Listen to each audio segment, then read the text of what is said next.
Tidak adalah hari-hari yang lebih baik, amal soleh itu lebih dicintai oleh Allah daripada hari-hari ini, yakni Ayyamul Ashar, yaitu 10 hari di bulan Dzulhijjah. Kalau ya Rasulullah, balal jihadu fisabilillah, dimaturi Rasulullah Islam, ya Rasulullah tidak pula jihad fisabilillah. Apakah jihad fisabilillah itu juga terkalahkan dengan amalan-amalan di bulan Dzulhijjah itu? Qala walal jihadu fisabilillah. Tidak. Amalan itu tetap lebih baik 10 hari di bulan Dzulhijjah. Illa, kata-kata istisna, kecuali rajulun kharaja binafsi wa malihi, seseorang yang keluar jihad fisabilillah dengan harta, dengan jiwa dan hartanya, falam yarju min dzalika syai', dan tidak kembali sedikit pun. Niki gek ngalahke wong mangkat perang sang dhewe, mangkat dhewe njuk mati babal pisan rano sing bali. Niki gek ngalahke amalan 10 hari bulan Dzulhijjah. Apakah ada orang yang berjihad seperti itu? Tidak seperti itu, ada. Orang yang sakit, dia tidak bisa perang, sementara dia punya bekal, punya perangkat perang, maka dia perintahkan pada orang lain, kalau kowe sing mangkat perang, tak ragati, aku sing ragati. Maka orang ini juga mendapatkan pahala jihad fisabilillah. Tetapi tidak istimewa seperti ini, tidak bisa mengalahkan amalan 10 hari di bulan Dzulhijjah. Hadis ini pun diriwayatkan Bukhari, Ibnu Majah, Ibnu Hibban. Jadi kita ini, saat ini kita yang Palestina itu kan baru perang melawan Israel. Apa kita bisa mendapatkan pahala jihad? Bisa. Ketika kita itu mendukung perjuangan orang-orang Palestina. Bagaimana mendukung itu? Mendukung itu ya bisa kita berikan bantuan. Mendukungnya bagaimana? Memboikot produk-produk yang menguntungkan Israel, kita boikot. Ora tuku produk-produk yang menguntungkan Israel, karena keuntungan itu untuk memerangi kaum muslimin, itu termasuk jihad itu. Karena Nabi juga pernah dalam peperangan itu beliau memboikot, menebangi pohon-pohon kurma yang digunakan berlindung oleh orang-orang kafir pada waktu itu sama. Nah, sekarang memboikotnya tidak menebang pohon kurma, memboikotnya dengan tidak membeli produk-produk Israel. Nah, ini termasuk jihad fisabilillah. Tapi yang lebih utama, yang pahalanya tertinggi tidak tertandingi, mangka dewe, ragati dewe, njuk mati, ragali apa-apane lah niki. Yang pahalanya tidak terkalahkan. Mengapa lebih utama amalan di bulan Dzulhijjah itu? Karena Ibnu Hajar menyebutkan dalam Fathul Bari, karena terkumpul 4 amal sekaligus di bulan Dzulhijjah. Yang pertama haji, yang kedua puasa, yang ketiga adalah sholat Id, yang keempat adalah sedekah atau kurban. Nanti kita akan fokus pada kurban ini. Tapi kita singgung sedikit-sedikit saja. Yang pertama, keutamaan haji. Allah Subhanahu wa taala berfirman pada surat Al-Hajj kepada Nabi Ibrahim, A'udzubillahi minasyaitonirrajim. Wa adzin fin nasi bil hajji ya'tuka rijalan wa ala kulli dhamirin ya'tina min kulli fajjin amik. Wa adzin, dan serulah. Suara adzan gitu. Adzan itu artinya menyeru. Serukan kepada manusia itu bil haji, agar mereka itu melaksanakan haji. Ya'tuka rijalan wa ala kulli dhamirin, mereka akan datang kepadamu dengan berjalan kaki atau berkendaraan unta yang kurus. Kenapa disebut unta? Unta yang kurus. Karena unta itu dikendarai untuk melakukan perjalanan jauh. Ngapa kok ora jaran? Karena jaran itu untuk perjalanan jauh di padang pasir kalah dengan unta. Karena unta itu yang pertama, dia bisa membekali dirinya dengan air minum. Jadi kalau haus, air minum yang di tubuhnya disediakan itu bisa diminum kembali untuk menghilangkan rasa haus. Kuda tidak punya nih. Nek kuda wis kesel ra ngombe ya wis. Unta tidak. Yang kedua, unta itu punya panca indera. Kalau ada badai pasir, unta itu tahu. Jika kita ada badai pasir, unta itu terus deprok, ambok dipecot ra gelem ngadeg. Jaran tidak punya, kuda tidak punya insting seperti itu. Maka unta. Nah, unta ini digunakan untuk perjalanan jauh sehingga menjadi kurus. Demikian luar biasa Al-Quran ini mengutip kalau bukan mukjizat dari Allah tidak mungkin. Yaktina mengkali fajjin amiqa. Mereka akan datang dari segala penjuru yang jauh. Ini terjemahan letterlek Kemenak ini. Arti amikun itu. Fajjun itu artinya apa? Fajjun itu artinya lorong. Amikun itu yang amat dalam. Akan datang dari lorong-lorong yang amat dalam. Senajan rekoso, sumpak, adoh, nyelempit, arek do teko. Rasanya begitu. Nah, kita ini kan juga dari Indonesia kan nang jeron pesawat ini disambung-sambung kan juga lorong yang amat dalam dan jauh. Suka kene tekan Arab niku pinten kilo jajan niku. Numpak motor mabur mawon 8 jam gitu.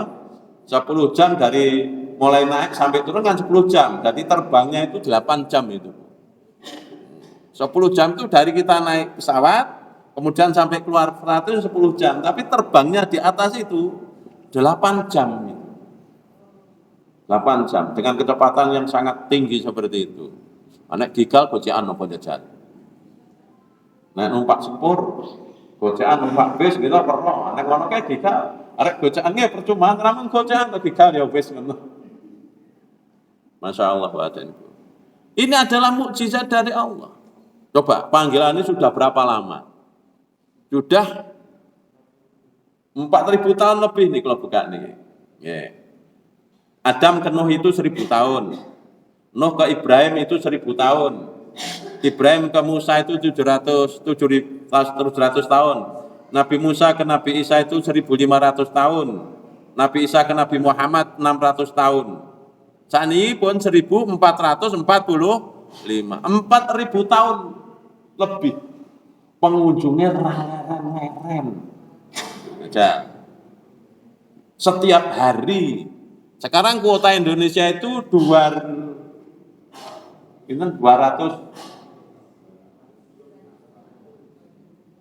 ribu ya. 200 lebih, 220 ribu atau berapa itu kuota Indonesia. Sak dunia kan jutaan nih. Jajal, objek wisata mana sing kaya ngeten niku jajal. Gitu. Ning Bali niku nganti wong muda dipamer-pamerke. Hotel-hotel dipamer-pamerke. Tidak ada yang berkunjung sedahsyat ini. Ini kalau bukan Allah yang menggerakkan hati manusia untuk datang, tidak mungkin. Maka ini haji, ini adalah salah satu mukjizat Allah. Tidak ada objek wisata, bahkan tidak ada tempat ibadah yang sedahsyat itu. Tidak ada masjid yang sedahsyat itu dikunjungi manusia. Ono masjid Kubah Mas, masjid Demak gitu. Nganti ono nenek apa? Ngelilingi masjid Demak ganjarane kaya munggah kaji ono sing muni ngono barang kok biyen kuwi. Ono sing muni ngono barang, ono ndak datang ke sana. Apalagi tempat-tempat ibadah non muslim ndak ada. Sungai Gangga yang dibandakan oleh orang Hindu tidak sedasar ini, malah do gudigen iki merono. Nah, ini Bapak dan Ibu sekalian. Keutamaan haji. Nah, puasa Arafah. Yang kedua, Rasulullah SAW bersabda di dalam hadis riwayat jamaah kecuali Bukhari dan Muslim dari Abi Qatadah. Rasulullah SAW bersabda, "Shaumu yaumi Arafata yukaffiru sanatain." Puasa di hari Arafah itu akan menghapus 2 tahun dosa. Diatan wa mustaqbilatan, setahun yang lalu dan setahun yang akan datang. Wa shaumu yaumi Asyura, dan puasa di bulan Asyura itu yukaffiru sanatan madiyatan, akan menghapus dosa setahun yang lalu. Jadi di bulan tanggal berapa ini puasanya? Puasa hari Arafah, yaitu ketika kaum muslimin wukuf di Arafah, yaitu tanggal 9 Zulhijjah. Kita ini menangi wukuf. Kita dengan sana itu selisih 4 jam. Jadi kalau sana mulai wukuf, kita jam 4 sore. Dulu kita kan. Nah, sana jam 12 ibaratnya mulai wukuf, kita jam 4 sore. Jadi kita mengenangi wukufnya kaum muslimin di Arafah selama lebih kurang 2 jam. Dari jam 4 sampai maghrib. Tapi njuk ikhtilaf. Iki sesuk nek bodone bareng njuk posone piye? Kan ada Besok kemungkinan beda enggak ini kita ya? Ya. Nah, kemarin Muhammadiyah sama dengan Saudi kemarin tetap. Jadi kok Muhammadiyah itu sering bareng sama sana. Sering bareng. Yang tengah wukuf dilarang puasa. Nah, Rasulullah SAW an shaumi yaumi Arafah bi Arafatin. Rasulullah SAW melarang orang berpuasa Arafah ketika mereka itu tengah di Arafah. Jadi yang disunahkan untuk berpuasa adalah mereka yang tidak di Arafah. Nah, puasa di awal Dzulhijjah. Dari Hudzaifah bin Khalid dari istrinya, beberapa istri Nabi sallallahu alaihi wasallam mengatakan kana Rasulullah sallallahu yasumu tis'adil hijjati wa yauma asyura'i wa thalatha ayyamin min kulli syahrin awal athnani minasy-syahr. Bahwa Rasulullah SAW itu berpuasa pada 9 hari awal Dzulhijjah, pada hari Asyura atau 10 Muharram, berpuasa 3 hari setiap bulannya. Jadi nanti ini kita kaji sedikit ini karena ini penting. Di antara mereka yang mempraktekkan puasa selama 9 hari di bulan Dzulhijjah adalah Ibnu Umar. Ulama lain seperti Al-Hasan Al-Basri, Ibnu Sirin dan Qatadah juga menyebutkan keutamaan berpuasa pada hari-hari tersebut. Inilah yang menjadi pendapat mayoritas ulama. Ini dalam Lataiful Al-Ma'arif. Ada sebuah riwayat dari Aisyah menyebutkan mara'aita Rasulullah sallallahu shaiman fil asri qattun. Aku tidak pernah melihat Rasulullah sallallahu berpuasa pada 10 hari bulan Dzulhijjah sama sekali. Ada sedikit kontradiksi. Imam Ahmad menjelaskan bahwa maksud riwayat Aisyah adalah Nabi sallallahu alaihi wasallam tidak berpuasa penuh selama 10 hari Dzulhijjah. Sedangkan maksud riwayat Hafsah yang mengatakan bahwa Nabi sallallahu alaihi wasallam tidak pernah meninggalkan puasa pada hari 9 hari awal Dzulhijjah adalah Nabi sallallahu alaihi wasallam berpuasa di mayoritas hari yang ada. Jadi hendaknya berpuasa di sebagian hari dan berbuka di sebagian hari yang lain. Jadi hadis yang pertama dan kedua tadi seakan-akan bertentangan. Satu menyebutkan Nabi itu berpuasa full 9 hari, sementara hari Aisyah menyebutkan tidak pernah Rasulullah penuh puasa 9 hari. Oleh sebab itu ini menyebutkan bahwa Rasulullah SAW itu pada awal Dzulhijjah, 10 hari awal Dzulhijjah itu beliau berpuasa, banyak berpuasa. Bukan penuh berpuasa, tapi banyak melakukan puasa. Awake dhewe lek poso ming tanggal 9. Wis lumayan.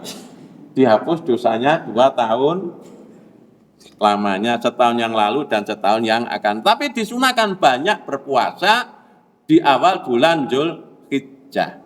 Mungkin poso tambah Senin Kamis, biasanya poso Senin Kamis loh nggih. Ditambah banyak berpuasa karena awal Dzulhijjah meskipun tidak full. Puasa 8 Dzulhijjah, ya ini yang kita bahas keutamaannya, bukan tidak boleh puasa. Ya, karena kita disunahkan banyak berpuasa di bulan Dzulhijjah. Namun 8 Dzulhijjah saja. Shaumu yaumut tarwiyata kafaratun sanatan wa shaumu yaumun arafata kafaratun sanataini. Puasa hari Tarwiyah 8 Dzulhijjah akan mengampuni dosa setahun yang lalu, sedangkan puasa hari Arafah 9 Dzulhijjah akan mengampuni 2 tahun dosa. Diriwayatkan oleh Abu Hisya Ibnu An-Najjar dari Ibnu Abbas. Ibnu Jauzi mengatakan bahwa hadis ini tidak sahih dalam kitab Al-Muni. Ibnu Qudamah Al-Maqdisi terbiat Darul Alamil Kutub kecetakan tahun 1432 Hijriah. As-Shawhani mengatakan bahwa hadis ini tidak sahih sama. Di dalam riwayatnya ada perawi yang pendusta. Kemudian Syekh Albani mengatakan bahwa hadis ini dhaif. Nah, yang mengatakan fadilah puasa 8 Dzulhijjah seperti itu dalilnya lemah. Ini menerangkan tentang fadilahnya. Adapun puasa di 8 Dzulhijjah, bahkan sebelum 8 Dzulhijjah itu disunahkan. Banyak berpuasa 9 hari, 9 hari Dzulhijjah itu disunahkan. Tetapi fadilah mengatakan kalau naik poso tanggal 8 Dzulhijjah itu dosanya diampuni setahun, itu yang hadisnya dhaif. Paham nggih? Bukan berarti tidak berpuasa. Jadi kalau ada orang puasa tanggal 4, 5, 6, 7, 8, tanggal 8 ki dhaif hadisnya ramang poso, bukan begitu. Dhaifnya itu pada fadilahnya. Adapun berpuasanya boleh, karena apa? Disunahkan banyak berpuasa di awal bulan Dzulhijjah. Hijjah. Kecuali hari Arafah, karena hari Arafah itu kita dilarang untuk berpuasa. Kecuali bagi yang tinggal di Arafah. Adapun kita diperintahkan untuk berpuasa di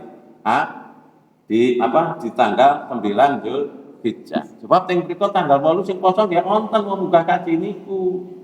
Ora tarwiyah ning poso. Ada. Nah, ini sedikit saya tentang puasa. Sholat Idul Adha tidak usah banyak ini dikomentari, sudah biasa. Sholat Idul Adha ini adalah salah satu daripada hari raya kita. Ada berapa hari raya orang Islam niku? Pinten? Loro apa telu? Apa papat?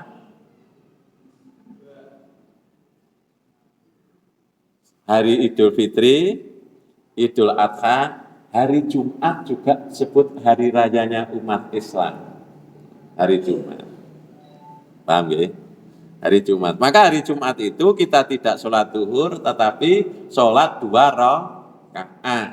Dan ketika kita sudah sholat Idul Adha atau Idul Fitri, kok pas hari Jumat kita tidak diharuskan, bukan tidak boleh, tidak harus sholat Jumat. Boleh tidak sholat Jumat, yuk sholat buatan sholat Jumat.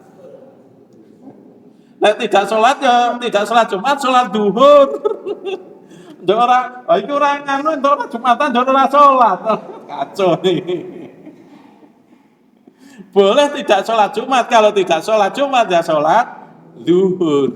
Nah, maka hari raya kita itu ada 3, Idul Fitri, Idul Adha, dan hari Jumat. Nah, hari raya umat Islam itu dilaksanakan dengan beribadah.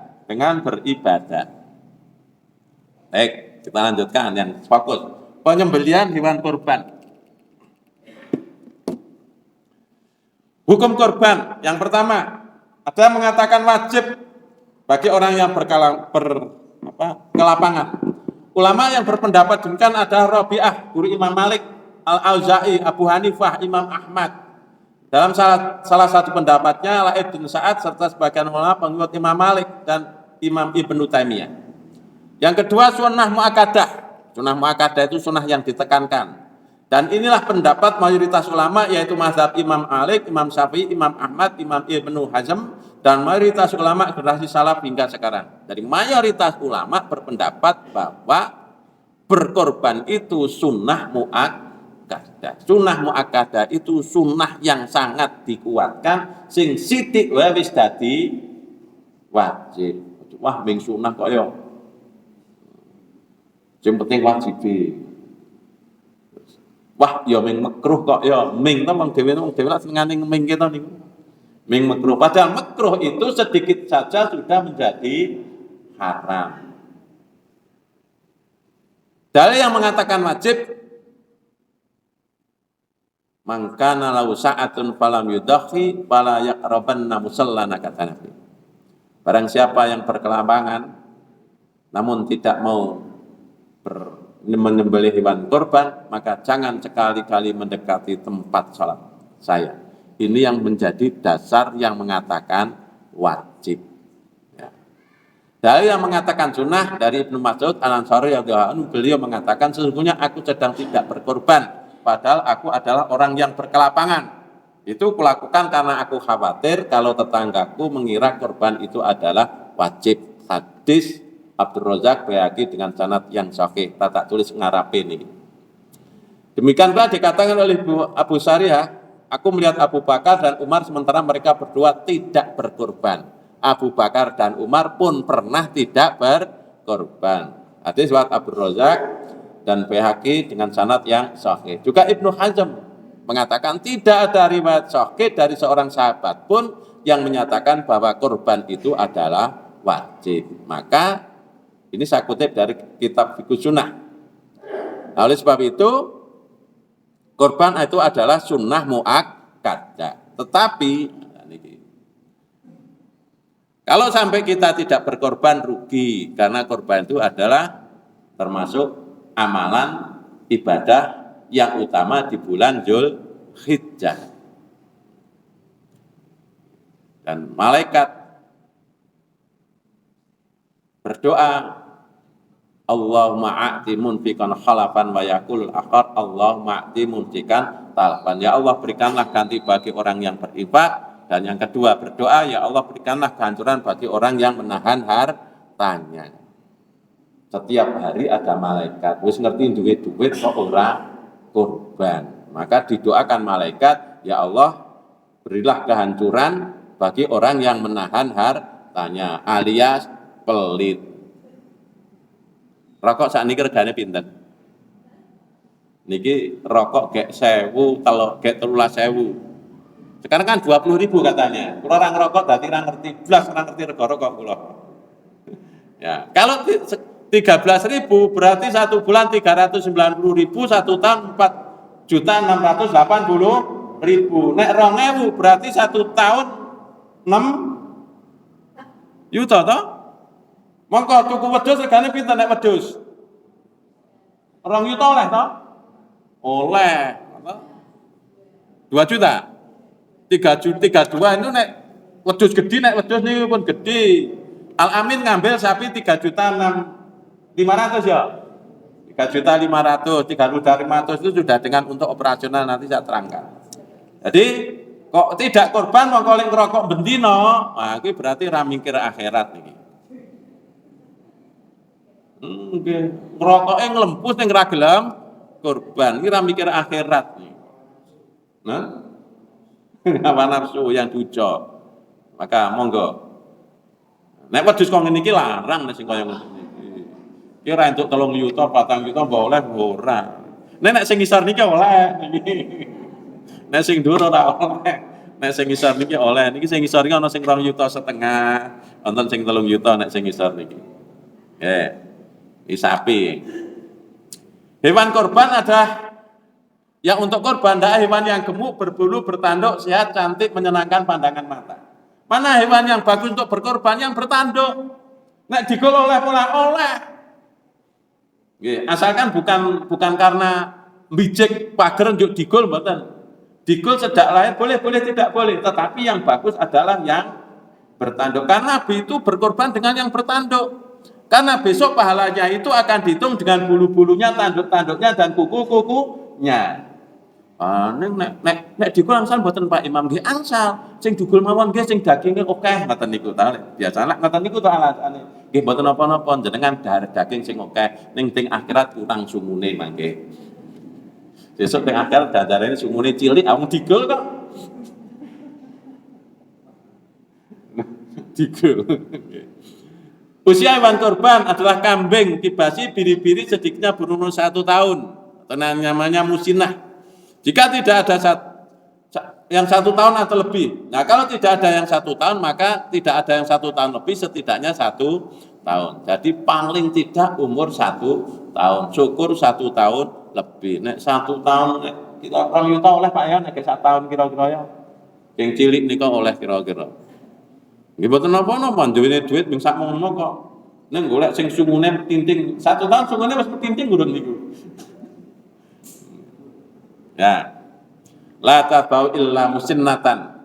Rasulullah bersabda, janganlah kamu berkorban kecuali yang telah musinnah. Bila anta asra alaikum fatat faujatan minan dha'ni, kecuali jika suka dalam memperoleh maka sembelih kambing yang telah berumur 1 tahun. Sapi berumur 2 tahun atau lebih untuk 7 orang. Unta berumur 5 tahun lebih untuk 7 orang. Bukan hewan yang cacat. Nabi Muhammad SAW bersabda, arba'un la taju fil adahi. Ada 4 sifat binatang yang tidak boleh digunakan untuk berkorban. Al-aura'ul bayinu auruha. Adalah yang buta sebelah matanya dan jelas butanya. Wal maridatul bayul mardua, dan yang sakit dan cetha sakitnya. Wal rajul bayinu dilwa wal kabiru la tunki, dan yang pincang jelas kali tulang rusuknya, dan yang patah kaki yang tidak bisa berdiri karena terlalu kurus. Dan ada hadis-hadis lain yang kalau kita simpulkan beberapa kecacatan yang disebut Rasulullah SAW, yang buta sebelah matanya jelas butanya.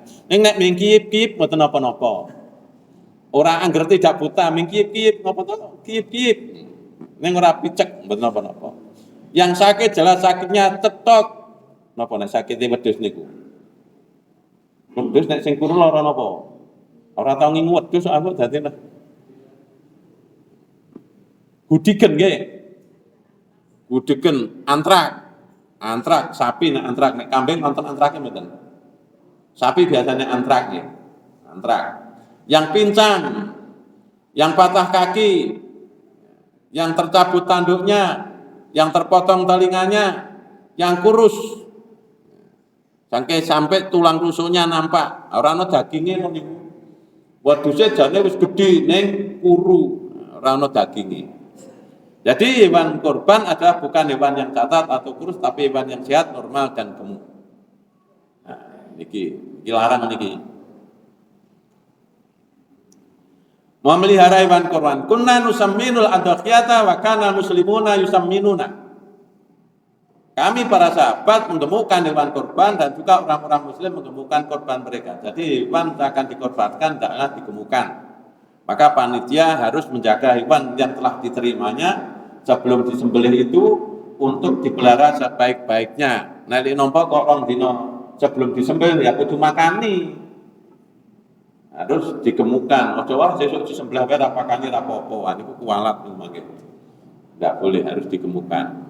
Mulai tanggal 1 Zulhijjah jangan mencabut kuku dan motong bulu hingga hewan kurban disembelih. An Ummi Salamah radhiyallahu anha Nabi sallallahu alaihi wasallam qala idza talhatil asra wa rata ahadu mu'ayyidafi fala yamassa min sya'rihi wa bashari syai'an. Jika telah memiliki 10 hari awal Zulhijjah di antara kamu hendak berkurban, maka jangan ia mencabut rambutnya maupun bulu badannya. Nek niate sebelum tanggal 1 Zulhijjah. Ning nek ndek dhuwit tanggal 5. Dadi tanggal 1 urung dilihat urung ndek dhuwit kok. Dumadaan tanggal 4 niku duwe dhuwit. Gitu. Ana sing borong napa Pak Jaldiribang. Kutuban 4 ndilalah niku. Wah, sesuk tak kurban wong ki. Maka mulai besok hari tanggal 5 itulah mulai tidak mencabut kuku dan bulunya. Kuku dan bulu tidak boleh, tidak mencukur, mencabut kuku, bulu, tanduk-tanduknya. An Ummi Salamah zaujin Nabi sallallahu alaihi wasallam taqulu qala Rasulullah sallam iki zaujin man kana dzibkun yadbahu fi hilal dzil qicati fala ya'khudanna min sa'rihi wala min adfari sya'an hatta yudafi. Barang siapa yang memiliki hewan kurban bila telah masuk bulan Zulhijjah maka jangan memotong rambut dan kuku sedikit pun sehingga menyembelih kurban. Dalam Musnad Ahmad disebutkan man arada ayyudahiya fala yuqallib adfaran wala yahlik syai'an min syarhi fil asril awali min dzilhijjah. Barang siapa hendak menyembelih kurban maka jangan memotong kukunya, jangan pula mencukur sedikit pun dari rambutnya pada 10 hari awal Dzulhijjah. Ya, kalau niatnya sebelum awal bulan. Nek niatnya sudah pertengahan, sudah tanggal 5 tadi ya mulai tanggal 5 tadi. Mengenai memotong rambut dan kuning ada perbedaan pendapat di antara ulama. Sa'id bin Musayyab, Rabi'ah, Ahmad, Daud sebagian sahabat Syafi'i berpendapatan haram. Hukumnya mencabut rambut dan memotong kuku sehingga ia telah berkorban. Syafi'i dan sebagian pengikutnya menyatakan makruh, karah tanzih dan tidak haram, tapi makruh, amat makruh. Maksudnya jika seorang akan berkorban untuk mencukur rambutnya atau memotong kukunya sebelum korban disembelih, ia tidak berdosa tapi kehilangan fadilah. Imam Mahdi menyatakan dalam Al-Barar dari Imam Yahya Al-Hadawi juga dari Syafi'i bahwa tidak bercukur dan tidak berpangkas rambut hukumnya mustahab, sunat saja. Imam Hanafi menyatakan tidak makruh memotong rambut dan kuku tapi pendapat tertolak dengan hadis-hadis di atas. Imam Malik menurut satu riwayat menyatakan tidak makruh, namun dalam riwayat menyatakan makruh dan dalam riwayat menyatakan haram padahal pada yang sunat bukan wajib. Jadi pendapatnya simpang siur sehingga tidak dapat dipegangi. Maka dari pendapat-pendapat ini maka kita laksanakan saja, tidak usah mikir makruh haram mubah. Pokoknya tanggal 1 sampai hewan disembelih, ketika kita memang sudah berniat berkorban, tidak mencabut, memotong kuku rambut. Fadilahnya agar seluruh badan kita terbebas dari api neraka. Sama kata Imam Nawawi, juga fadilahnya agar seluruh anggota tubuh tetap sempurna, terbebas dari api neraka. Siapa yang disunahkan tidak memotong rambut dan kuku? Yang berkorban apa peduse?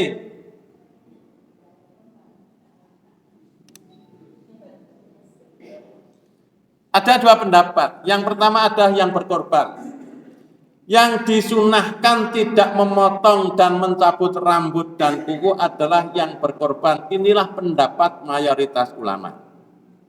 Adapun anggota keluarga yang berkorban tidak mengapa jika ia akan memangkas rambut dan memotong kukunya. Sing korban kula, monggo istri saya, anak saya boleh memotong rambut dan kuku. Jadi yang tidak boleh itu yang berkorban saja. Maka yang berkorban siapa? Ibu maka bapak anak boleh memotong rambut. Boleh. Yang pendapat yang kedua, hewan korban. Pendapat yang kedua. Pendapat lain yang tidak boleh dipotong kuku dan bulu rambutnya ada hewan korbannya. Sing korban kena, sing ora kena kuwi wedhuse. Kapan wedhus dicukur rambutnya? Tapi ini pendapat. Pandangan ini sebetulnya tidak populer dalam kitab fikih, terutama fikih klasik. Mulai Al-Qarib menyebut pendapat ini gharib, aneh, unik, asing. Dia mengatakan dalam Mirqatul Mafatih, Rabi ibn Malik haits qala fala yamassa min sa'ri ma yudakhi bi wa bashari dhafrihi warada bi ada pendapat gharib di Imam Ibnu Malik, menurutnya hadis tersebut tidak berarti boleh mengambil, memotong bulu dan kuku hewan yang berkorban. Pendapat ini dikatakan Mula Al-Qarib, belakangan dikuatkan oleh pakar ahli hadis Profesor Ali Mustafa Yakub. Jadi di Indonesia sudah meninggal nih. Anggota Profesor Ali Mustafa Yakub dalam kitabnya At-Turqus As-Sahihah bi Fahmi Sunnatin Nabawiyah, beliau mengatakan hadis ini perlu dikompromiskan dengan hadis yang lain. Mengapa kok beliau sepakat dengan pendapat ini? Karena beliau melihat fadilah hadis tentang fadilah berkorban. Apa hadisnya? Hadis yang tadi, ma'amila adamin amil yaman nahri apa ilallah min ikhraqid dam. Tidak ada amal anak Adam pada hari nakhr. Hari nakhr tanggal berapa? 10. Hari Arafah tanggal 9. Hari nakhr tanggal 10. Hari penyembelihan korban yang lebih dicintai oleh Allah min ikhraqid dami, daripada menumpahkan darah. Inna la ya'ti yaumil qiyamati bi quruniya wa as'ariya wa atfaliya, karena besok akan datang di hari kiamat dengan tanduk-tanduknya, dengan bulu-bulunya dan dengan kuku-kukunya. Fa inna damulaya qaminallahi bimakan qabla ayyaka minal antifati biya nafsan, dan sesungguhnya sebelum darah itu tertumpang ke bumi, pahalanya sudah di sisi Allah. Maka berbahagialah kalian orang yang berkorban. Karena fadilahnya ini dihitung ini tanduk-tanduknya, kuku-kukunya, bulu-bulunya, maka sing jangan dipotong itu bulu, tanduk dan kuku. Ini pendapat ini gharib. Tapi diikuti oleh Profesor Ali Mustafa Yakub.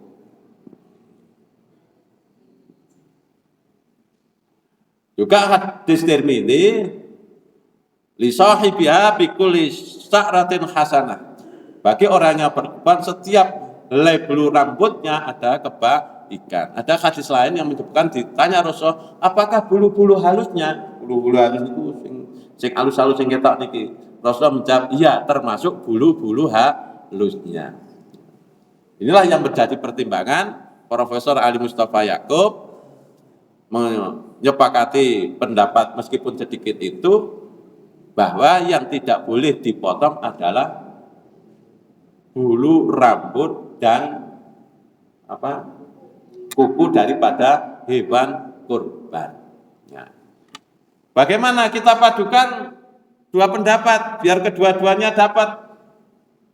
Sahibul kurban, orang yang berkorban tidak memotong rambut, kuku agar masuk surga seluruh anggota badan. Yang kedua, hewan korban tidak dipotong kuku dan rambutnya agar kelak sempurna timbangan pahalanya. Jadi mulai tanggal 1 sampai tanggal 10 itu sing kurban karo sing dikurbankan podo, ora motong kuku dan rambut. Ya, penyembelihan hewan kurban. Ya, Al-Quran surat Al-Hajj disebutkan walabutna ja'alna lakum min sya'irillahi lakum fiha khair fadhkuru smallahi ala sawab. Dan setelah kami jadikan untuk kamu unta-unta itu sebagian dari syiar Allah, kamu beroleh kebaikan yang banyak padanya, maka sebutlah olehmu nama Allah ketika kamu menyembelihnya dalam keadaan berdiri. Jadi nek unta niku lek nyembelih ora dibrukke ngadeg. Pun ate prisa napa derek? Ate nek mboten prisa main golek teng YouTube. Di set ngaten iki ngadeg. Ya, ini perintah berkurban. Waktu penyembelihan. Waktu penyembelihan adalah setelah sholat Idul Adha. Man dabaqa qabla sholati fa inna ma yathwabu li nafsi. Barang siapa yang menyembelihnya sebelum sholat, maka dia menyembelih untuk dirinya sendiri. Wa man yadhba'u ba'da sholati wal khutbataini, dan barang siapa yang menyembelih setelah sholat dan dua khutbah, faqad atamma nusukahu wa asaba sunnatal muslimin, maka telah sempurna ibadahnya dan mendapat sunnahnya kaum muslimin. Ya, bareng-bareng wong muslim, maksudnya begitu. Rasulullah SAW bersabda, kullu ayyamit tasriki zabhun. Setiap hari tasrik adalah waktu penyembelihan. Jadi waktu menyembelih adalah tanggal 10 sampai tanggal 13. Kita diperintahkan untuk membaguskan penyembelihan. Di asah besoknya senengke sing disembelih. Innallaha katabal ihsana ala kulli syai'. Sabda Nabi, sesungguhnya Allah itu mewajibkan berbuat baik terhadap segala sesuatu. Wa idza qaltam fa'sil qitlata, apabila kamu membunuh, baguskanlah pembunuhannya. Jadi kalau orang perang jihad fisabilillah tidak boleh mencincang. Saking jengkel iki kafir tenan. Yuk dibeteti, enggak boleh. Enggak boleh di dalam Islam. Dicekel, dibeteti, disilat-silat kepada diri. Tidak boleh. Ini wong Israel kan ngoten niku. Orang Israel, kita orang Palestina itu dicincang, dibanting, ngeri. Tapi dalam Islam tidak boleh. Kalau memang mau bunuh dengan sebaik-baiknya. Kalau tidak, ya tidak. Wa idza dzabhtum fa'asnu dzibhata, dan bila kamu nyembelih hewan korban, maka juga baguskanlah sembelihannya. Wal yuqidda ahadakum safratahu wal yurid dzabihatahu. Dan hendaklah engkau asah pesonya sehingga peso itu menjadi tajam, dan senangkanlah penyembelihannya. Saurunge sembelih ke dipakani, diseneng-senengke ngoten niku. Nek sing Arab diwacake Quran. Nah. Dari Jabir Al-Ansari radhiyallahu anhu bahwa Rasulullah SAW menyembelih pada hari 2 ekor kibas. Ia mengucapkan ketika menghadapkan korban itu ke kiblat. Jadi disunahkan menghadapkan hewan korban itu ke kiblat. Kaya nek napa niku? Ngadepke jenazah ya. Dari kiblat. Kemudian mengucapkan inni wajjahtu wajhiya lilladzi fatharas samawati wal arda hanifan musliman wa ma ana minal musyrikin. Inna salati wa nusuki wa mahyaya wa mamati lillahi rabbil alamin la syarikalah wa bidzalika umirtu wa ana awwalul muslimin. Kemudian mengucapkan bismillah Allahu akbar Allahumma minka walaka an Muhammadin wa ummati. Kemudian mengucapkan Nabi Muhammad bismillah Allahu akbar Allah minka walaka, ya Allah ini darimu dan kepadamu, an Muhammadin dari Muhammad wa ummatihi dan umatnya. Jadi dhewe niku wis dikurbani. Jadi nek tidak mampu kurban, yang tidak mampu kurban sudah dikurbani oleh Nabi Muhammad sallallahu alaihi wasallam. Dari Aisyah radhiyallahu anha berkata, anna Rasulullah sallallahu alaihi wasallam bikabsin akraniyat ya tau fi sawatin wa yanduru fi sawatin wa yabraku fi sawatin. Bapak Rasulullah sallallahu meminta seekor kibas yang bertanduk berjalan di atas kaki yang hitam, melihat dengan mata yang hitam, dan duduk di atas perut yang hitam. Fa'utya bil yudhya, dan diberikanlah kepada beliau untuk disembelih. Itu makalah ya Aisyah halumi ila mutyat. Kemudian Rasulullah bersabda, Aisyah, berikanlah kepada aku pisau. Ya. Sumakala istahqidha bihajarin. Kemudian beliau bersabda, asalah dengan batu. Fa fa'altu, maka aku kerjakan. Tsumma akhadha wa akhadhal kabsa. Kemudian beliau ambil dan hewannya pun diambil. Wa dacau tsumma dzabahu. Kemudian beliau membaringkan hewannya itu, kemudian beliau menyembelihnya. Wa qala bismillah Allahumma taqabbal min Muhammadin wa ali Muhammadin wa min ummati Muhammadin tsumma dhahabi sallallahu alaihi wasallam. Kemudian Rasulullah SAW mengucapkan bismillah Allahumma taqabbal min Muhammadin wa ali Muhammadin. Ya Allah, terimalah korban dari Muhammad dan keluarga Muhammad, wa min ummati Muhammadin, dan dari umat Muhammad. Kemudian beliau menyembelih. Maka ketika kita menyembelih kurban, itulah kita mengucapkan bismillah Allahu Akbar, Allahumma taqabbal min Imam Santoso. Ngoten disebutkan. Wa ali Imam Santoso. Neng orang menibak umat ini, sembelih umat ini ku Nabi Muhammad. Maka di sinah kurban itu afdalnya memang laki-laki. Kepala keluarga. Jadi satu keluarga ini bapaknya berkorban, satu keluarga untuk ganjaran kabeh. Jadi dalam kurban itu sebetulnya satu saja cukup. Ning arek 5 ya ora apa-apa. Wah, duit kok tanggane aku akeh nek siji ora nyukupi, tak kurban 5 boleh. Tapi satu pun sudah cukup. Setiap tahun itu satu cukup, daripada saiki 5, engko 10 tahun sing arep teko ora tahu kurban. Lebih baik setiap tahun kurban. Raketang wedhus cilik ngoten niku. Syukur gede. Nek ngoten, lah uangnya dari mana? Bagaimana kalau uangnya bukan dari bapaknya? Sing tuku wedhus ibu, sing nyembelih atas nama bapaknya, boleh enggak? Boleh, bukan tidak boleh. Nggih. Ranti duit dilah bapak putrane ning Jakarta. Bu, ajeng kurban mboten Pake? Ranti duit tenan. Tak pintune nggih kurban nggih. Putrane ngirimi duit. Terus kurban, bapake kurban. Boleh. Doa Rasulullah SAW bikapsani amlahaini akranaini waraitu wadihan qadamai ala sifahihima yusammi wa yukabbir padabahuma biyadi. Rasulullah SAW berkorban 2 ekor kibas yang cantik bertanduk. Tadi ini berulang-ulang disebutkan bertanduk itu. Jadi yang bertanduk karo digel apa endi? Berarti yang bertanduk. Nggih, aning daginge akeh kok. Biasanya njuk ngoten niku to alasannya. Tapi tetap bagus yang bertanduk. Maka kemudian saya melihat beliau meletakkan kedua kakinya di atas batang lehernya itu. Wa dan qadami ala sifahihima yusammi wa yukabbira. Kemudian dia menyebut nama Allah dan bertakbir bismillah Allahu Akbar. Kemudian menyembelih dengan tangannya. Nah, kalau bisa berani nyembelih itu disunatkan disembelih sendiri. Bapak-bapak ini. Kuwi nek wedhus, nek wani, nek ora wani. Nek sapi nggih cukup siji sing nyembelih, wong 7 nyembelih kabeh. Berdasar hadis di atas, maka ketika menyembelih hewan kurban hendaknya mengucapkan bismillah Allahu Akbar, Allahumma taqabbal min. Maka kalau panitia nyembelih, maka kok sapi, maka disebutkan. Nek saya nek diamanati insyaallah saya nyembelih 3 paling mboten niki.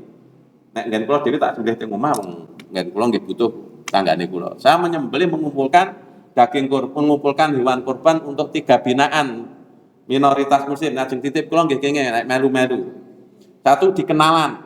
Kenalan itu minoritas muslim.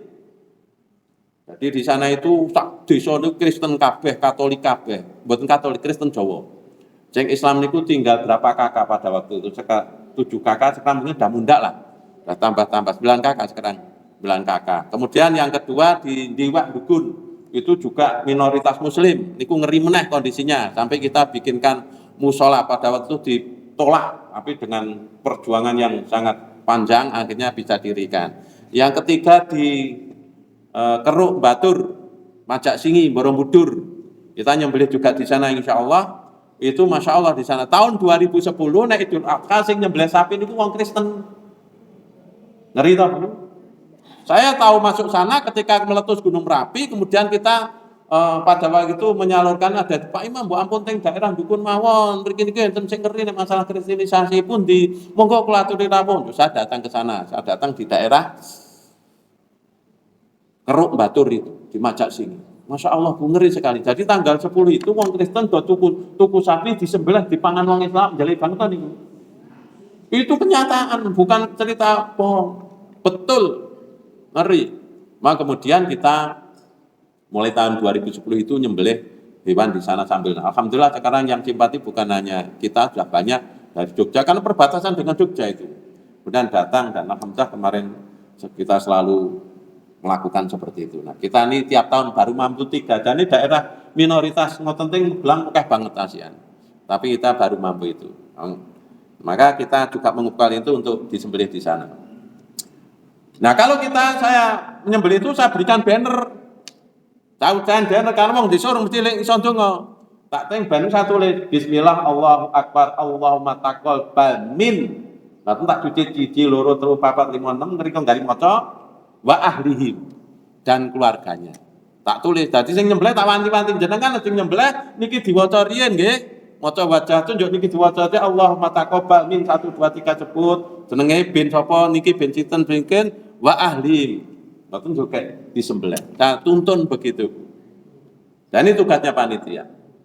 Pelaksana penyembelihan organ dan penyimpanan daging korban.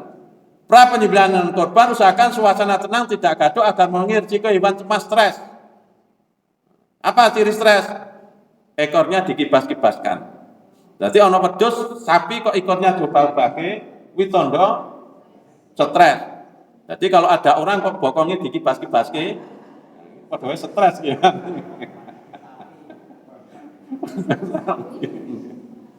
Nggih penting golek nganu niku golek caper.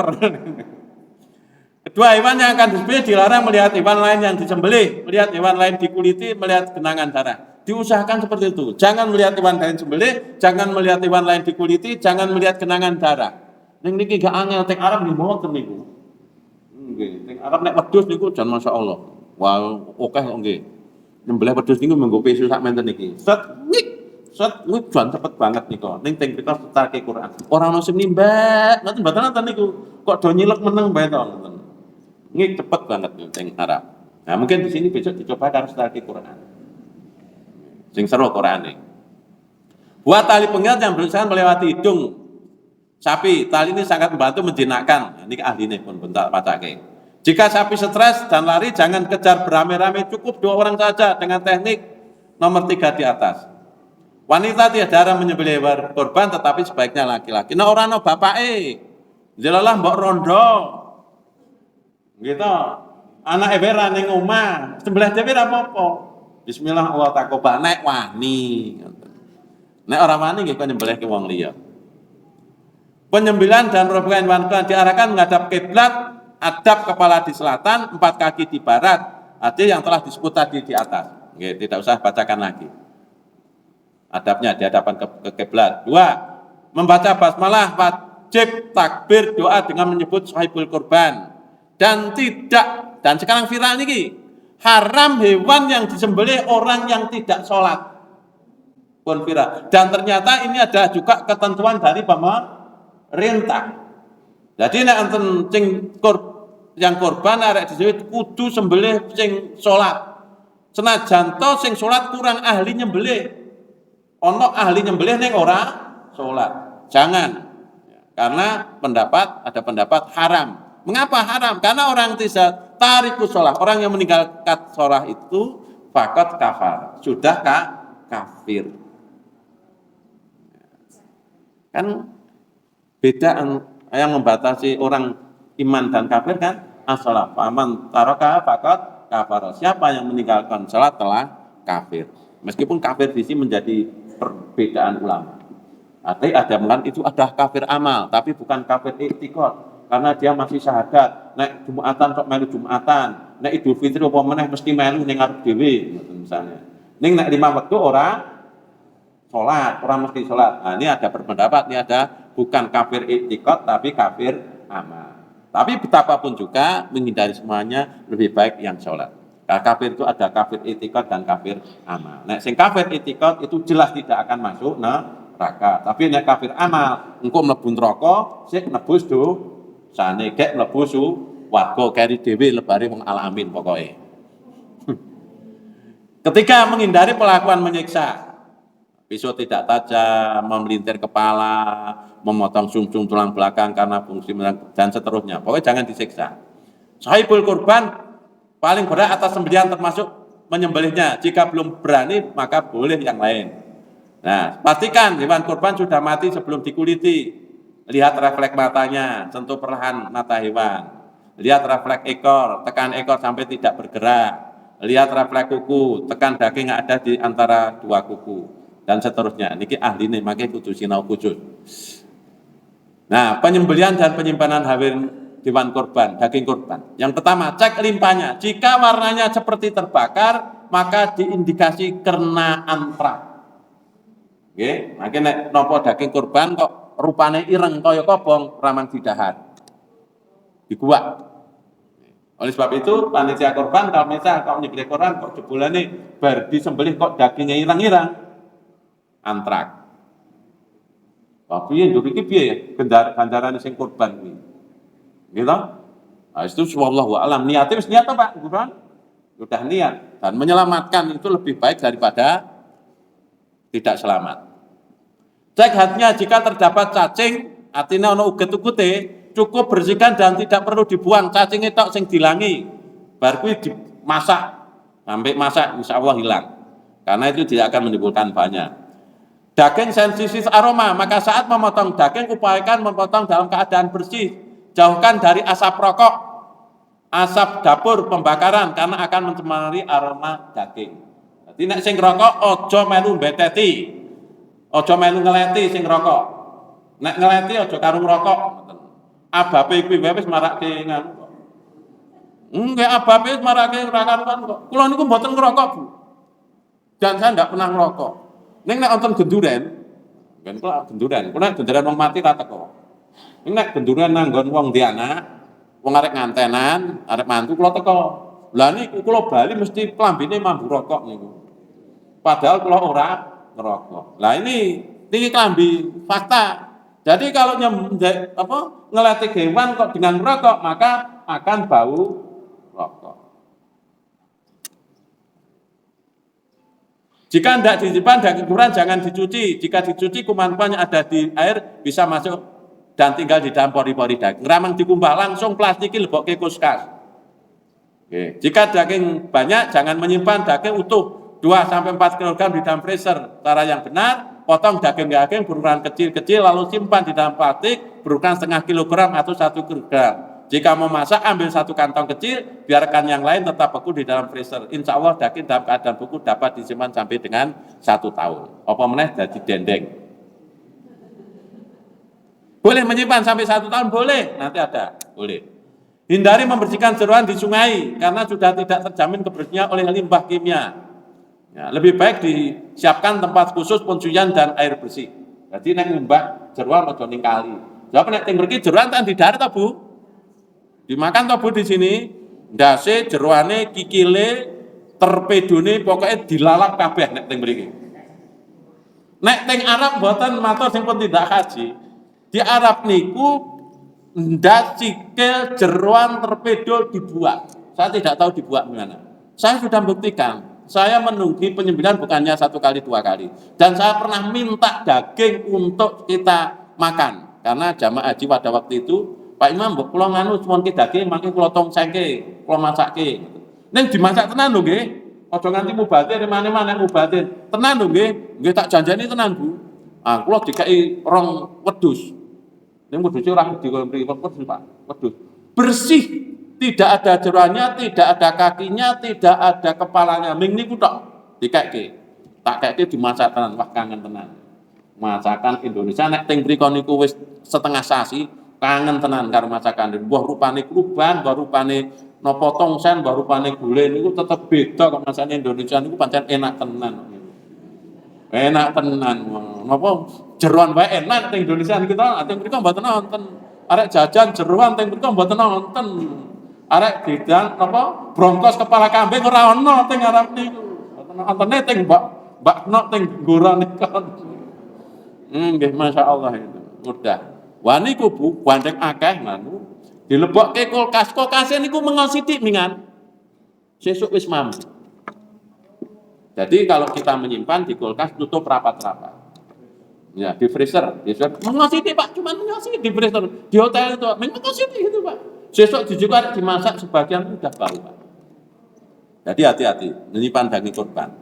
Yang kedua, kalau dititipi teng mriko, Pak Imam, yang batian muntilan. Saya pesan Pak Imam, apa terpedo? Piye apa? Sama kan saya seneng kan terpedo. Tenan, Pon. Tenan, tak jaluki tenan. Saya jaluk terpedo nih. Wis teng tempat sampah, Bu. Terpedo niku. Terus nembul dhek ta, lek ae untuk apa? Ya dimakan kok untuk apa dimasak? Bukan kono niku ngoten. Terus tak jikoke jaluk upah Bu pinten Bu 10 real. Sebab dia harus buka plastik yang sudah di box itu dibuka terus jiko terpedone digawe wong kaya guyung gleges gumun kira-kira. Dan ternyata Bu Nisa lain waktu masalah halal dalam insyaallah lain waktu masalah dalam. Ternyata Rasulullah SAW itu tidak mau makan daging dari kemaluan. Baik kemaluan belakang atau kemaluan depan. Ternyata hadis itu Pak Ubron. Saya belum lama mendapatkan. Mongko nek teng mriki hobi to Pak Ismoyo iki. Penting dipahami panitia bahwa shahibul kurban hendaknya diberikan bagian terbaik dari binatang kurban karena dia paling berhak atas sembelihannya itu sepertiga pada umumnya. Jadi jangan sampai daging kurban ki malah mengentuk kikile. Maka diberi dia bagian yang terbaik. Sebelum meskipun demikian shahibul kurban hendaknya yang ikhlas lah karena niatnya berkurban toh, niatnya ikhlas. Nah, mepete kok orang entuk sing apik kebanjur dikaeke wong ya ora apa-apa, sesuk tuku dhewe. Sebelum disimpan di freezer, simpan daging dalam kulkas yang sejuk 4 sampai 5 jam, mampir dulu. Maksudnya simpan sebelum di kulkas, masukkan freezer dulu. 4 sampai 5, jangan langsung ke kulkas. Setelah dingin baru dimasukkan ke dalam freezer. Ada tahapan-tahapan. Ini dari kesehatan ini saya bacakan yang jarang dipahami ini. Biasanya kan lebok kena freezer kan toh? Jangan, ke kulkas dulu. Setelah kulkas 4-5 jam baru masuk ke freezer. Ben ra kaget ngoten niku lho. Ben ra kaget. Jika mau masak daging beku jangan mencair ke es daging atau daging beku menggunakan air panas. Jangan langsung dipanasi. Cara yang benar adalah letakkan daging beku tersebut di bawah air keran suhu normal, kayak kinang serpadasan.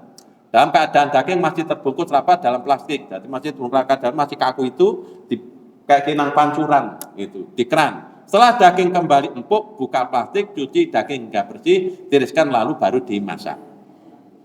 Jangan memakai kresek warna hitam karena tas kresek hitam adalah hasil daur ulang. Tas kresek daur ulang warna hitam mengandung karsinogen yang dapat memicu sel kanker. Pakailah kresek putih atau plastik bening. Insya Allah Al-Amin tidak pakai plastik ya Pak, pakai besek. Hati-hati Bu, termasuk gelas kertas itu ternyata berbahaya. Gelas kertas, apalagi minum air dengan gelas kertas dan air panas. Wah itu Masya Allah itu. Karena itu zat-zat kimia di dalam gelas kertas itu akan mengurangi. Jadi paling aman itu malah nganggo gelas biasa. Nah, orang nggo batok itu malah aman. Jadi minum dengan batok itu lebih aman. Batok panasi gitu. Wong dodol jamnya nganggo batok tapi. Nah, ini perlu kita bikin gelas batok itu nek iso. Gelas batoknya mari saniki niku gelas plastik, gelas kertas itu semua bahaya. Ketika plastik apapun meskipun plastik itu putih ketika dipanasi itu mengurai. Ini jadi kok jajan gue plastik putih gitu, ning dipanasi mengurai, nek adem tidak, ning nek dipanasi mengurai. Maka lebih baik pakai batok. Ya Pak, ini Al-Amin produk gelas batok. Wah, harus Pak. Nanti aku sing promosi. Oke, pembagian daging kurban. Fakulu minha wa atimul bai'is al fakir. Makanlah sebagian daging padahal sebagian lagi diberikan untuk dimakan orang-orang sengsara lagi fakir. Jadi punjus berapa jam nih. Jadi tidak ada dalil khusus seberapa daging kurban itu dibagi. Cuman ulama itu berpendapat bahwa sepertiga untuk yang kurban, sepertiga untuk fakir miskin, sepertiga untuk sanak kerabat itu sudah cukup. Jadi tidak ada dalil khusus yang tidak ada, cuma ini istihad ulama saja. Sepertiga sing gawe kurban, sepertiga untuk fakir miskin, sepertiga untuk sanak kerabat sing sugih-sugih itu sudah cukup. Apalagi kok sing kurban paling ning sititan nih kok, sekilo 2 kilo liane itu sudah baik sekali. Oke. Dan boleh disimpan. Wala tabi'u luhuma wa hadiya wala tabi'u luhumal hadi wal adaqi fakulu wa tasaddaqu wastamti'u bijuludiha wala tabi'u. Jangan kamu jual daging denda haji, daging kurban, makanlah dan sedekahkanlah dagingnya dan ambillah manfaat kulitnya dan jangan jual kulitnya. Jadi tidak boleh menjual kulit. Ya, Ali bin Abi Thalib menyebutkan amaroni Rasulullah SAW, Rasulullah SAW merintah kepadaku an aku ma'ala butni wa an atasaddaqa bilahmiya wa juludiha wa ajillatiha wa Allah uktiya jazzara minna qala nahnu nuktihi min indina. Ali bin Abi Thalib mengatakan Rasulullah SAW itu merintahkan kepadaku untuk menangani unta kurbannya, mensedekahkan daging kulitnya dan aksesorisnya. Jadi mensedekahkan dagingnya, kulitnya dan aksesorisnya. Jadi sampai aksesoris hewan unta antar aksesorisnya tadi kan. Itu saja disedekahkan, tidak diambil apa menaku kulite dan dilarang pula oleh Rasulullah untuk dijadikan upah jagal dari hasil kurban. Upah sing nyembelih, mboten kena. Nek ning desa mbiyen kan wonten nyembelih engko tak upahi ndase. Nggih, atau kulitnya ndak boleh. Nggih. Apa kata Ali? Nahnu nuktihi min indina. Kami memberikan upah dari uang pribadi, dari sisi kami. Jadi ada upah sendiri untuk menyembelih itu, tidak diambilkan dari dagingnya. Nah, man ba'a, siapa yang menjual jatan atqiyatan fala atqiyatalahu, barang siapa yang menjual kulit kurban, maka tidak ada kurban baginya. Oke? Maka hadis tersebut menjelaskan perintah untuk menikmati daging kurban dan baginya kepada fakir miskin. Seberapa banyak boleh, tadi saya jelaskan, sepertiga itu boleh untuk yang kurban, sepertiga fakir miskin, sepertiga dibagikan. Menyimpan daging kurban, ada masih pendapat tidak boleh yang berkorban itu makan daging kurban dan menyimpan terlalu lama. Tapi pendapat itu sudah dibatalkan. Naitukum an luhumil adaqiyah an ta'kuluha fawqa thalathi layalin. Aku telah melarang kamu sekalian, kata Nabi, untuk memakan daging kurban lebih dari 3 malam. Tsumma badali annal nasa yutifuna daifahum fayahbauna li ghaibihim famsiku ma syi'tum. Kemudian ternyata saya mengetahui ada orang yang menyimpan untuk tamu mereka dan menyediakan bagi yang gaib dari mereka. Oleh sebab itu, tahanlah menurut kehendakmu. Jadi dulu hanya boleh 3 hari, tapi ternyata ada yang menyimpan dingengehke kanggo tamune, dingengehke kanggo keluarganya, maka Nabi kemudian membolehkan. Bahkan Aisyah mengatakan, kulu min dzil hijjati ila dzil hijjati.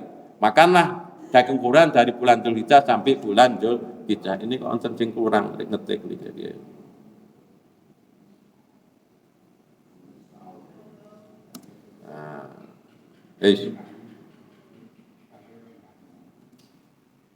Ya.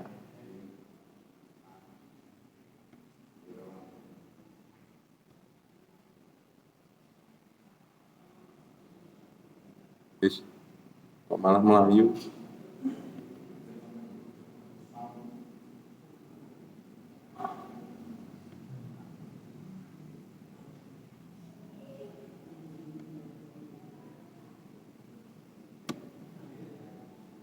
Rasa era di ngapoi. Kok hang? Napa Dek kok hang Dek?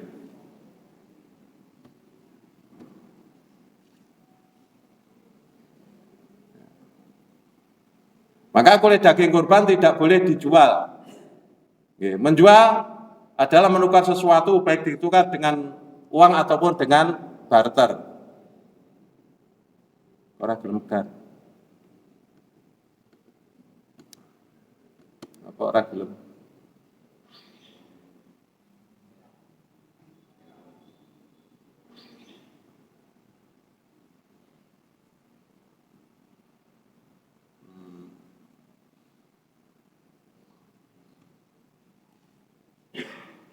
Ya.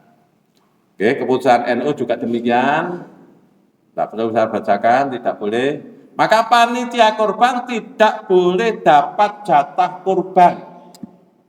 Oke. Dapat jatah khusus masuk. Tidak boleh dapat jatah khusus sebagai panitia. Man ba'jilta udhiyatihi fala udhiyatalau. Barang siapa menjual kulit kurban maka dia tidak ada kurban baginya. Jadi tidak tadi hewan kurban tidak boleh untuk upah jakal, maka panitia itu siapa? Panitia itu adalah tangan panjang yang berkurban. Ning panitia menerima daging boleh-boleh tapi bukan sebagai upah. Pamane ngeten sing gawe tidak boleh itu. Ki panitia nyos tak dikai bagai panitia tak tambahi setengah kilo. Itu tidak boleh. Tidak boleh ada khusus. Hadis ini tadi sudah bacakan bahwa kami nu'ti min indina, kami memberikan upah dari uang pribadi. Maka oleh sebab itu, Bapak dan Ibu sekalian, kita di Al-Amin ini 3,5 itu sudah ada operasionalnya. Kira-kira hampir 200 ya, kurang lebih 200. Jadi sapinya berapa tahun dia? Sapi itu harganya 23 yang di Al-Amin ini, 23 di Poropitu. Di Poropitu kan mimpi rapi 3-3an ya. 3.300.000 kira-kira, kurang sedikit lah. Maka kita mengambil 3,5 juta itu yang 200-an kurang 200 ketok ini. Tidak ada 200. Itu adalah untuk operasionalnya. Jadi nanti dagingnya langsung dibagikan. Kenapa panitia? Karena panitia adalah pihak yang diamanati sahibul kurban. Kedua, berdasarkan penelitian di atas, posisi panitia adalah wakil sahibul kurban. Ketika panitia bukan amil, di korban tidak ada amil. Tidak ada bagian untuk amil. Kemudian keempat, panitia berhak mendapatkan upah dari sahibul kurban, maka diambilkan tadi dari bagian yang kurang lebih 200 itu tadi. Kelima, mengingat panitia berhak dapat upah, maka panitia tidak boleh mengambil dari hasil kurban. Upah untuk panitia diambil dari biaya operasional yang dibebankan kepada sahibul kurban, sebagaimana keterangan Ali bin Abi Thalib tadi. Membagikan daging kurban. Bolehkah membagikan daging kurban kepada orang kafir? Pendapat pertama, tidak boleh kepada orang kafir yang memerangi kaum muslimin. Jadi nek bagi daging kurban karo wong Yahudi ra kena. Tetap wong Yahudi itu merangi kaum muslimin. Yang pendapat dibolehkan memberikan kepada orang kafir yang dia itu orang kafir dini, kafir yang berdamai dengan orang Islam. Kalau kafir tingkro niku cetha oleh wong nek dhewe ra nyembelih malah kono sing nyembelih kok. Nggih. Seperti di kafir tempat kita ini kan aman-aman dengan catatan yang orang muslim sudah mendapatkan terlebih dahulu. Ini boleh. Dan inilah yang mendapat Hasan Al-Basri, Abu Hanifah, Abu Thawr, Mazhab Syafi'i, adapun Malik dan lain memakruhkannya. Nggih. Udah nang tak bacake. Niki para ulama di Saudi saat ini juga membolehkan. Berkorban untuk orang yang sudah meninggal. Ngoten to nggih? Nah, kita terangkan, kula mengerti jenengan arek takon niku. Secara sunnah tidak pernah dilakukan oleh Nabi berkorban untuk orang yang sudah meninggal, baik para sahabatnya. Nih, yang telah berlaku, ada dua pendapat nih. Ya. Beliau sallallahu alaihi wasallam tidak pernah menyembelih korban untuk Hamzah, pamannya, padahal Hamzah merupakan kerabatnya yang paling dekat dan dicintainya.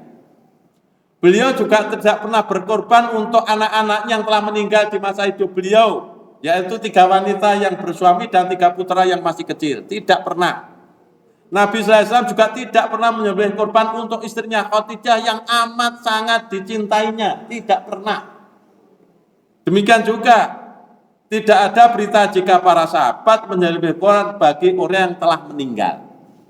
Dengan peristiwa ini memang tidak ada contoh dari Nabi dan para sahabat berkorban untuk orang yang sudah meninggal. Tidak ada. Nah, pendapat yang kedua, boleh. Pendapat yang kedua, apa dasarnya? Dasarnya karena diistimbatkan, disandarkan, dicontohkan, dikiaskan dengan haji. Badal haji kan boleh. Ya Rasulullah, bapak saya sudah tua tidak bisa haji, bolehkah saya menghajikan bapak saya? Uji anha, kata Nabi, karena mereka perempuan. Hajikanlah bapakmu. Satu lagi, ibu saya sudah meninggal, bukan saya menghajikan ibu saya, uji anha, boleh. Hadis lagi, sedekah untuk yang sudah mati, boleh ya Rasulullah, ibu saya sudah meninggal, kalau beliau hidup, beliau akan bersedekah, boleh kan saya bersedekah untuk ibu saya? Boleh, sedekahlah untuk ibumu. Ada hadis sahih, baik itu haji maupun sedekah, menghajikan, mensedekahkan orang yang sudah meninggal. Berdasarkan itulah sebagian ulama berpendapat, karena itu boleh, maka mengkorbani orang yang sudah meninggal itu boleh. Paham nggih? Tapi tidak ada contoh dari Nabi. Tidak ada contoh. Duh, bapakku rong kurban jok piye? Ya ora apa-apa. Ketika kita berkorban, insya Allah bapak kita juga akan mendapat pahala. Karena setiap amal soleh yang dilakukan anak soleh itu, pahalanya akan mengalir pula kepada orang tuanya yang soleh. Nggih? Itu bab. Nanti saya jelaskan pada bab apa? Birrul walidain. Boleh, tetap mendapat pahala. Nah, apa dalilnya? Walladzina amanu wattaba'u dzurriyyatahum biimanin alhaqna bihim dzurriyyatahum wa ma alatnu min amali min syai'. Dan orang-orang yang beriman dan anak cucu mereka ikut beriman, maka akan hubungkan anak cucu mereka dengan mereka. Paham ini termasuk antaranya bahwa pahala anak yang soleh itu akan mengalir pula kepada orang tua yang soleh. Dan ini doa Nabi Muhammad, Bismillahirrahmanirrahim, taqabbal min Muhammadin wa ali Muhammadin wa ummati Muhammadin. Pahalanya akan mengalir kepada keluarganya. Meskipun Nabi Muhammad tidak mengkorbani anak yang sudah meninggal, tapi dengan wa ummati Muhammad wa ahli Muhammadin, ahli Muhammad, maka anak-anaknya itu tetap akan mendapatkan pahala. Paham nggih? Jadi tidak korban orang tua tidak apa-apa. Nabi tidak pernah berkorban untuk orang yang sudah meninggal. Pun kecuali kalau itu wasiat. Kalau wasiat harus. Wasiat begini, aku tahun ngarep arek kurban, tolong ya iki duitnya aku, mongko lek wasiat wis loro, maka wasiat itu harus dilaksanakan.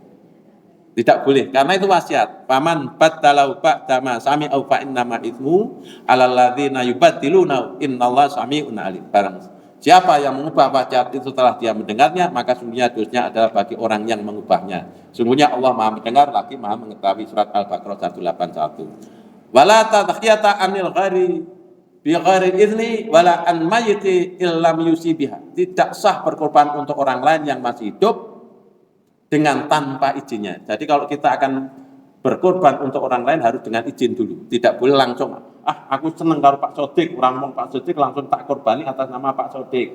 Tidak boleh gitu. Siapa tahu dia tidak berkenan, gengsi toh, mosok aku dikorbani tuku dhewe iso. Tidak boleh atas izinnya. Wala an mayyitin illam yusibya, dan tidak pula untuk mayit kecuali dia mendapatkan wasiat. Berkorban padahal belum akikah, nggih pun akikah, kok kurban. Akikah sik apa kurban sik? Akikah tanggung jawab orang tua, bukan yang lahir. Nggih. Kurban tanggung jawab yang hendak berkurban tidak ada syarat sudah akikah. Nggih. Dan akikah tanggung jawab orang tua tadi sudah saya katakan.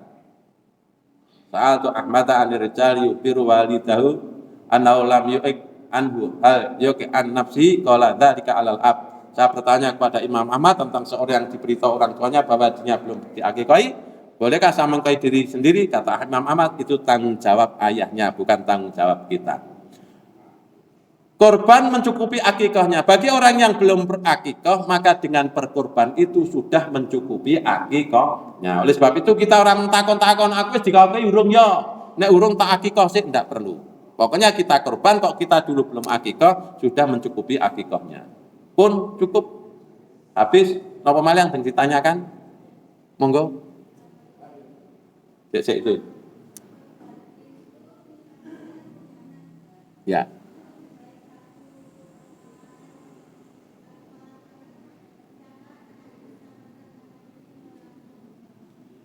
Menurut hadis ini, Allahumma taqabbal min Muhammadin wa ali Muhammadin.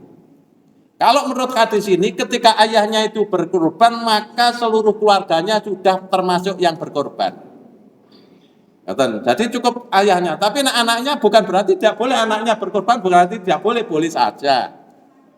Ya, boleh saja. Tetapi yang ayah yang berkorban itu sudah akan justru lebih mencukupi untuk seluruhnya. Bahkan kepada keluarganya yang sudah meninggal.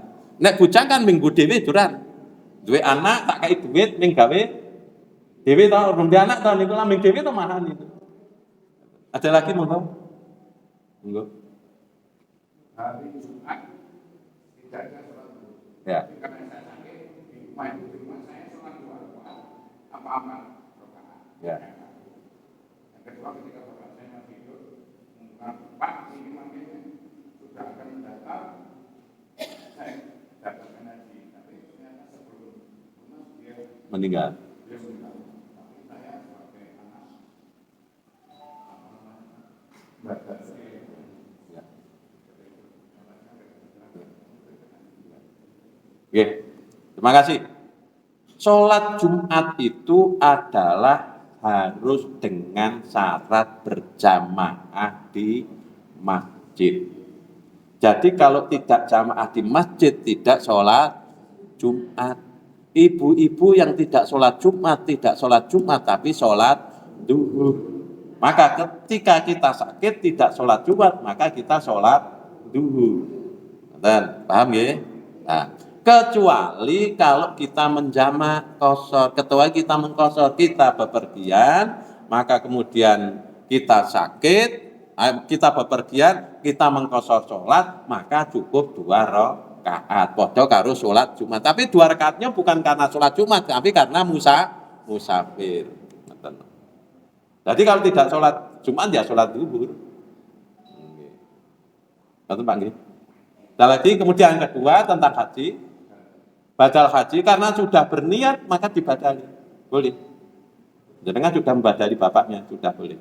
Yang membadali, siapakah yang afdal membadali? Paling afdal membadali itu anaknya. Karena di dalam hadis-hadis itu sebutnya yang badal anaknya bukan orang lain. Nggih. Tapi nek anake ra iso kan ya wong liya to. Saiki karena syarat badali haji itu sudah berhaji. Kalau belum haji mbak boleh badali. Yang bersyarat boleh badali haji itu yang sudah haji. Monggo saiki munggah kaji iso daftarke meneh niku 10 tahun. 10 tahun niku ijeng ngenteni 40 tahun, 50 tahun. Monggo amal umure saiki wis 20 tahun. Tambah 50 dadi 110. Ijah urip apa ora kira-kira? Maka dengan itu maka kemudian dibadali orang lain. Nah, tentang badal haji ini hati-hati, banyak orang bisnis badal haji. Saya Ustadz Jahari, kalau badali itu yang kita minta untuk badali itu biasanya adalah jamaah kita atau mahasiswa sana atau mukimin sana yang kita kenal. Biasanya mahasiswa Pak Dardi tahu gitu. Mahasiswa yang kita badali. Niku golek wong 10 niku lek pesen bulan, 2 bulan, 3 bulan sebelumnya. Golek 10 20 niku angele ra karuan, Bu. Kok sakniki kok pasang terima badal haji nganti 50 100 ki njolik badali piye. Ini yang jadi pertanyaan kula sampai hari ini. Lek badali piye? Orang yang tahu, Bu. Saya Ustadz Jari itu pernah. Dari orang mundilan, Pak Imam, Ustadz Jari monggo salah satu sinten. Tulung badali bapak kula tak bayari kula full jenengan, tak ganti jenengan duwite sampai seperti itu. Karena dia tahu uang badal haji itu orang yang sudah pernah haji, orang yang tahu haji, ngoten tahu betul syarat rukun haji dan cetowonge. Sampai dia seperti itu diundang tanya Pak Jari pernah. Pun jenengan napa Pak Im napa sinten monggo Pak Solin salah satunya. Mangke ONH-ne tak ganti pun. Sampai seperti itu. Neng Ustaz dari saya tidak pernah mau. Saya itu anaknya haji oke atuh dia nek ora ya saya badali orang tua saya. Saya belum pernah badali wong liya. Ustaz dari juga belum pernah. Ustaz dari itu tiap tahun haji itu kadang-kadang dirinya ini orang badali untuk haji untuk bapaknya, bapaknya, ibunya. Karena beliau tidak menangi ibunya beliau itu. Ibunya meninggal Ustaz dari itu masih kecil itu. Sehingga dia badali itu. Tidak pernah dia badali orang lain. Lah oleh sebab itu hati-hati badali haji dibule ning tolong hati-hati. Cari orang yang betul amanah. Ngoten lagi, cekap nggih. Kalau kita cekap semantan mungkin manfaat. Enggak korban masih ada waktu. Ini al-amin gak oleh piro, Pak? Masih dapat 5, dapat 5. Kalau mau ada yang titip saya untuk daerah-daerah kenalan, saya kenalan tuh baru dapat 4. Padahal binaan saya 3, saya butuh sapi 3 sebetulnya. Tapi satu saja belum penuh. Mungkin minggu depan saya umumkan lagi di Uswatun lagi. Kalau mau titip saya, alamin penuh juga boleh-boleh saja. Neng alamin katanya jadi kurang ya? Jadi kurang. Monggo saja Bapak dan Ibu sekalian. Terima kasih, semoga bermanfaat. Semoga amal kita mendapat ridha Allah Subhanahu wa taala. Akhirul kalam, billahi taufiq wal hidayah. Wassalamualaikum warahmatullahi wabarakatuh.